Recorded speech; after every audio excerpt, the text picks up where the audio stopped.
నేనేం బాధపడ్డం లేదు వకీల్ సాబ్. ఏది ఆ మాట నా కళ్ళల్లోకి సూటిగా చూసి చెప్పు.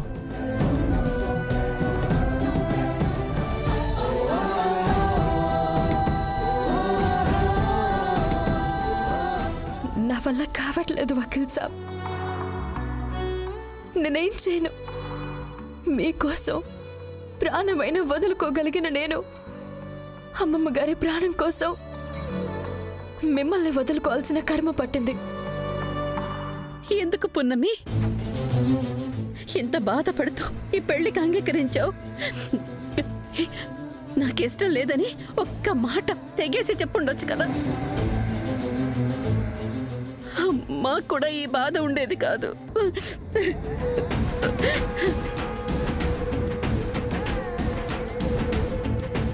వకీల్ సాబ్, మీరు ధైర్యంగా ఉండండి. నాన్నని ఆల్రెడీ హాస్పిటల్కి పంపించాను. ఇంకాసేపట్లో నిజాలేంటో మన వాళ్ళందరికీ తెలుస్తాయి, అబద్ధాలేంటో అందరి ముందు బయటపడతాయి. మీరు ధైర్యంగా ఉండండి. నాకు తెలిసి ఈ పెళ్లి జరగదు. మీ భార్య జరగనివ్వదు. ఒకవేళ జరిగితే పున్నమి, మీకోసం చావుని చూడగలిగిన దాన్ని సవితిని చూడలేనా వకీల్ సాబ్?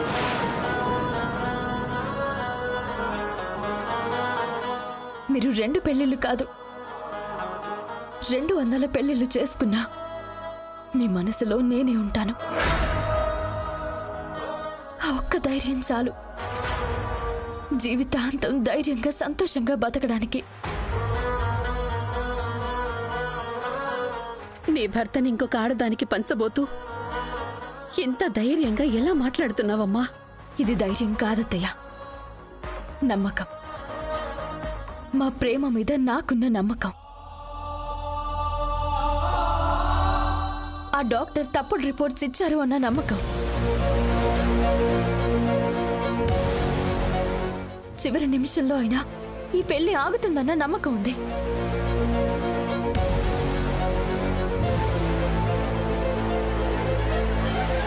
ఆ నమ్మకం వల్ల వచ్చిన ధైర్యంతోనే మాట్లాడుతున్నాను. నీ నమ్మకమే మనల్ని గెలిపిస్తుంది పున్నమి.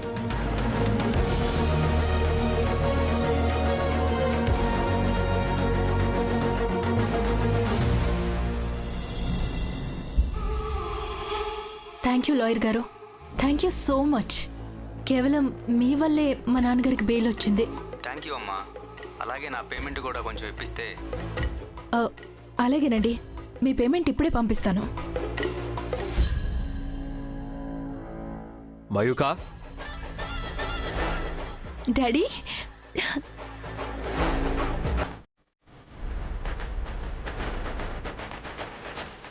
డాడీ మీకు బెయిల్ వస్తుందో లేదో అని నేను ఎంత టెన్షన్ పడ్డానో తెలుసా? ప్రతి క్షణం నేను భయంతో బతికాను. మనం భయపెట్టే వంశంలో పుట్టావా అమ్మా? భయపెట్టాలే తప్ప భయపడకూడదు. ఆ శివదేవయ్యని జైలుకి పంపించి పున్నమి జీవితంతో ఆడుకుందాం అనుకుంటే అది నన్ను జైలుకి పంపించి మన జీవితంతో ఆడుకుంది. వదిలిపెట్టను. ఆ పున్నమిని సర్వనాశనం చేసేదాకా వదిలిపెట్టను. డాడీ, ఫస్ట్ లోపలికి రండి. జైలు ఫుడ్ తిని నోరంతా చప్పగా అయి ఉంటుంది. మీకు నచ్చిన వంటలన్నీ చేసి పెట్టాను. కలిసి భోజనం చేద్దాం రండి.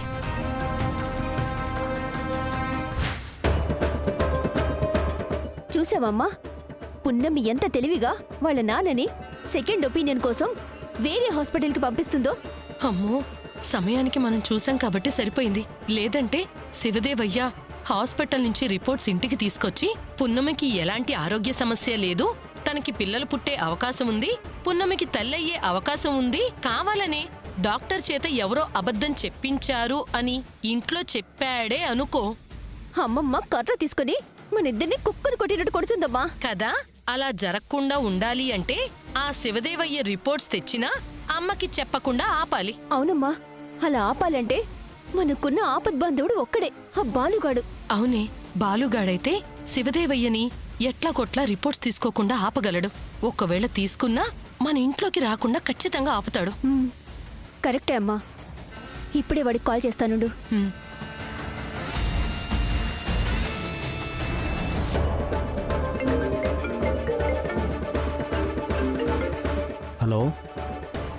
హలో, శృతి గారు చెప్పండి. నేను చెప్పిన పనిని చెప్పిన చోటికొచ్చి పూర్తి చేస్తానని నువ్వు నాకు మాటిచ్చావు, గుర్తుందా? చెప్పింది గుర్తుంది. Very good. ఇప్పుడు ఆ మాట నిలబెట్టుకునే టైం వచ్చింది. చెప్పండి మేడం, ఏం చేయమంటారు? ఆ రోజు పున్నమిని ఎవరితోనో యాక్సిడెంట్ చేయించి చంపాలని చూశావో ఆ డ్రైవర్ నాకు కావాలి. వాడిని మీరేం చేసుకుంటారు మేడం? రేయ్, చిత్త కొట్టి చట్నీ చేసుకుంటాం. నీకెందుకు? మా అమ్మ ఏం చెప్తుందో అది విను. మా అమ్మ ఏ పని చెప్తే ఆ పని చెయ్యి, సరేనా? నేను చెప్పేది నువ్వు చాలా జాగ్రత్తగా విను బాలు.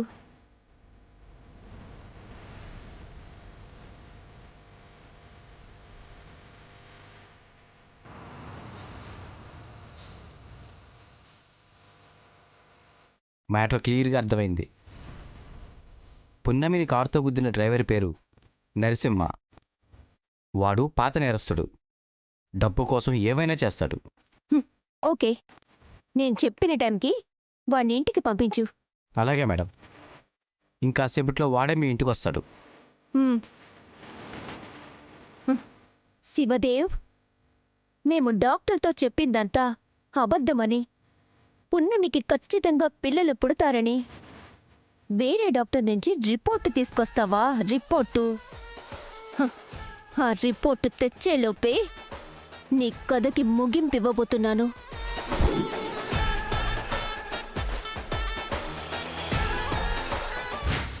రేయ్, ఎంతసేపు రా? బయటికి రారా. గంట సేపు అవుతుంది, నువ్వు వెళ్ళి త్వరగా రా.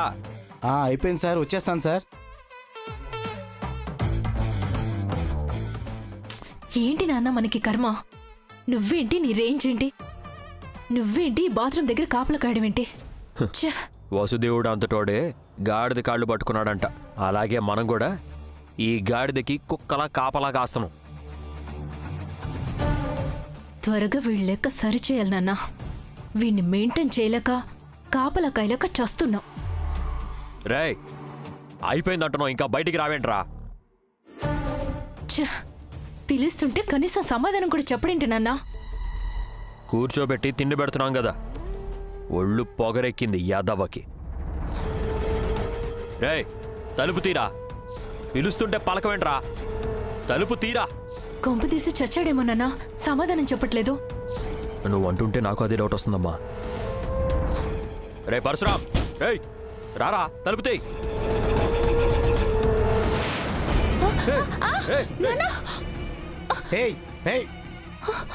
దగ్గరికి వస్తే చంపేస్తా. రేయ్, ఏయ్, అడుగు ముందుకేస్తే దీని పీక కోసేస్తా. రేయ్ వద్దురా, నా కూతురు నీ చేయకు, వద్దు. ఏయ్, రండి, ఏయ్, రండి. అటరండి, అటరండి. ఆ బడితాలు ఇవ్వండిరా. ఏయిరా, ఇదిగో. నన్ను ఎవరన్నా ఫాలో అవ్వాలని చూస్తే దీని ప్రాణం తీసేస్తా. వద్దు. రేయ్, దగ్గరికి వస్తే చంపేస్తా. ఆగు, వెళ్ళొద్దు. జాగ్రత్త రా. రేయ్, రేయ్, ఇక్కడే ఉండండి. రే, పద పద.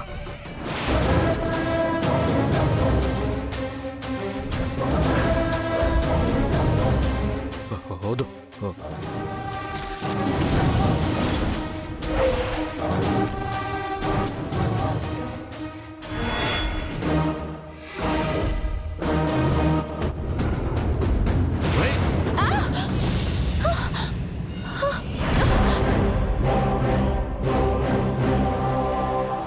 రే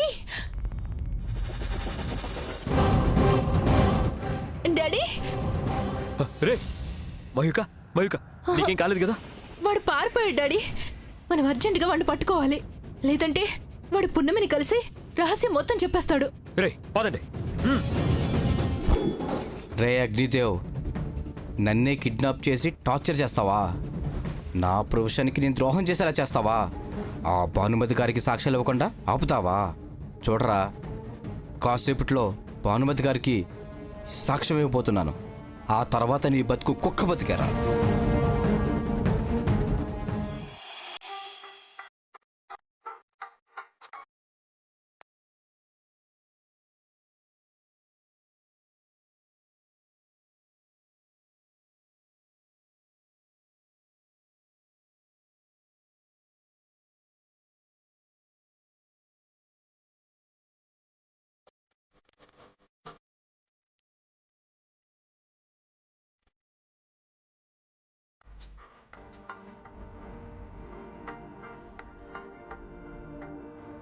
మీకోసమైనా మీ వంశం కోసమైనా పెళ్లి చేసుకోండి.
నాన్న త్వరగా పారిపోతున్నాడు, ఫాస్ట్గా వెళ్ళండి.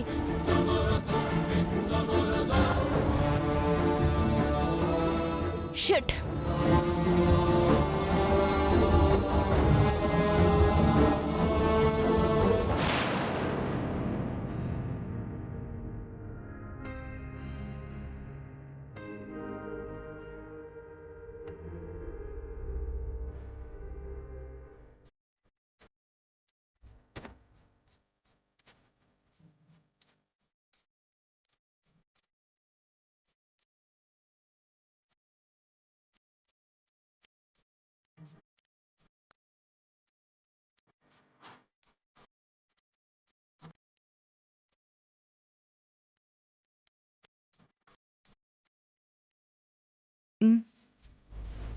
ఏమి పున్నమి, అక్కడ ఎంగేజ్మెంట్ జరిగేది నీ మొగుడికే, ఏదో పక్కింటోళ్ళకి జరుగుతున్నట్టు అంత హ్యాపీగా ఉన్నావేంటి?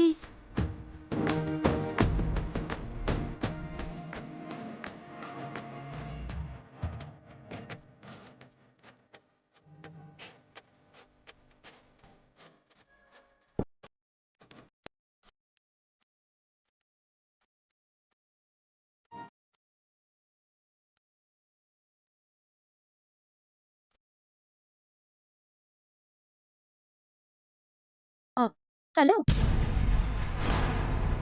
పున్నమి, నాకు కూడా ఒక గ్లాస్ ఇస్తావా?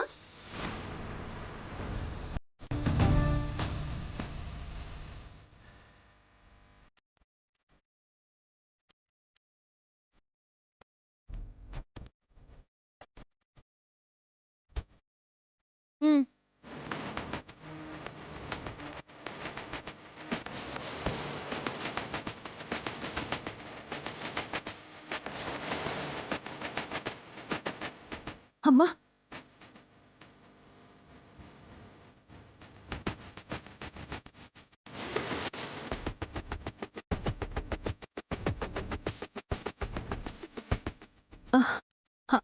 అందరి ముందు బాగానే యాక్టింగ్ చేస్తున్నావు కానీ మూడో కంటికి తెలియకుండా వెక్కి వెక్కి ఏడుస్తున్నావు. ఈ ఏడుపు అలవాటు చేసుకో. ఇక ఫ్యూచర్ మొత్తం నీకు మిగిలింది ఏడుపే కదా. థ్యాంక్స్. ఎందుకో? ఫ్యూచర్లో నాతో పాటు కలిసి ఏడవాల్సింది నువ్వే కదా. నేనెందుకు ఏడుస్తాను?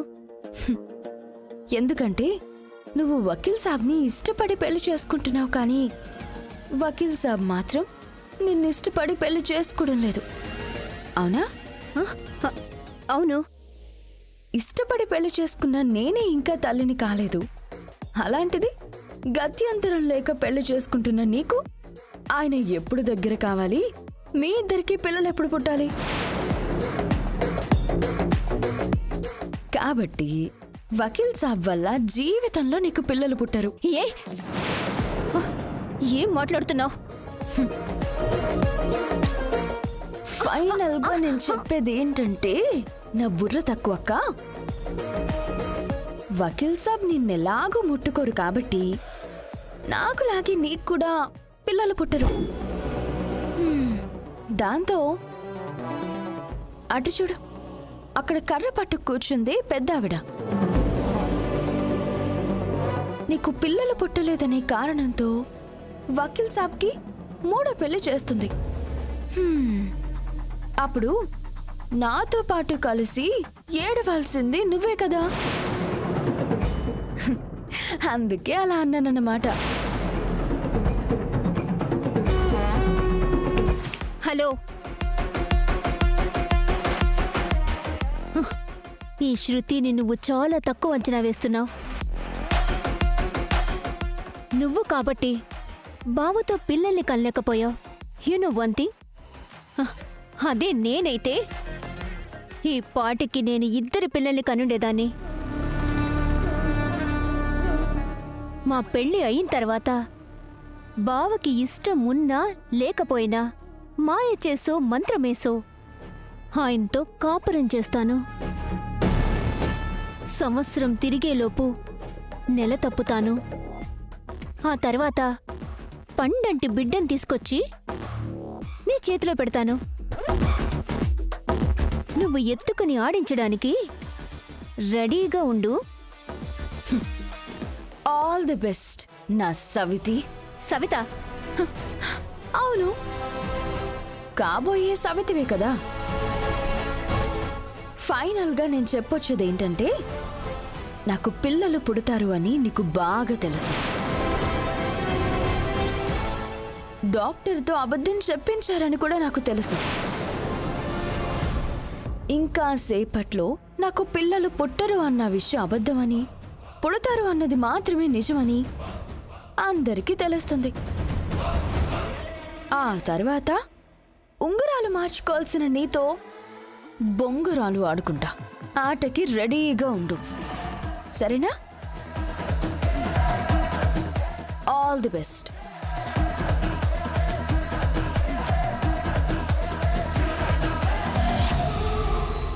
అదేం మాట్లాడింది? గుడ్లప్పగించుకుని అలా చూస్తున్నావు? అమ్మా, మనం డాక్టర్తో అబద్ధం చెప్పించిన విషయం దానికి తెలిసిపోయినట్టుందమ్మా. అలాగా? ఇంకా సేపట్లో నాకు పిల్లలు పుడతారు అనే నిజాన్ని నిరూపిస్తానని ఛాలెంజ్ చేసి వెళ్ళింది. ఓరి దేవుడు, ఆ తింగరోడు వచ్చే లోపు ఎంగేజ్మెంట్ అయిపోవాలి. పద పద పద.